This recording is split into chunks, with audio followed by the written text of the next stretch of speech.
এবার নন্দীগ্রামে চলে যাব। নন্দীগ্রাম আবার উত্তপ্ত। নন্দীগ্রামে বিজেপি নেতার বাড়িতে খড়ের গাদা, পানের বরজে আগুন লাগানোর অভিযোগ তৃণমূলের বিরুদ্ধে, যদিও তৃণমূল অভিযোগ অস্বীকার করেছে। বিজেপি নেতার পান বরজ এবং খড়ের গাদায় আগুন। দেখুন, ভস্মীভূত হয়ে গেছে খড়ের গাদা। তপন মাইতি বিজেপি নেতা, তৃণমূল একেবারে অস্বীকার করেছে। পানের বুরজ এবং খড়ের গাদায় কারা মূলত আগুন ওই লাগিয়েছে? তৃণমূল লাগিয়েছে। গতকাল কখন লাগিয়েছে? রাত্রি আমরা দেখছি রাত্রি 2টার সময় আমার একটা পাশে একটা দাওয়া হয়েছিল। পরে সময় যখন দেখা গেল যে একটা লোকে ছাড়তে গেল, তখন দেখতে পেয়ে ওটা হচ্ছে যে মাঠ থেকে তখন এসে ছুটে যখন আমার পানের বরজ এবং খড়ের গাদায় আগুন ধরেছে।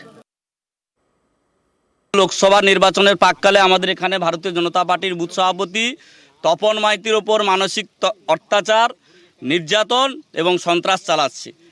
তার খড়ের গাদা, তার পান বরজে গতকাল রাত্রে আগুন লাগিয়েছে। এরা এই লোকসভায় মনে করেছে এইভাবে সন্ত্রাস সৃষ্টি করে মানুষের গণতন্ত্রকে করবে এবং তপন মাইতির মতো কার্যকর্তাকে তারা দমিয়ে রাখবে। এটা হবে না। লোকসভা নির্বাচনের রেজাল্টের পরে সন্দেশখালীর মতো ভেকুড়িয়া অঞ্চলে শাহজাহান বাহিনী আপনারা কোথায় যাবেন? তৈরি থাকুন, মানুষ তৈরি আছে।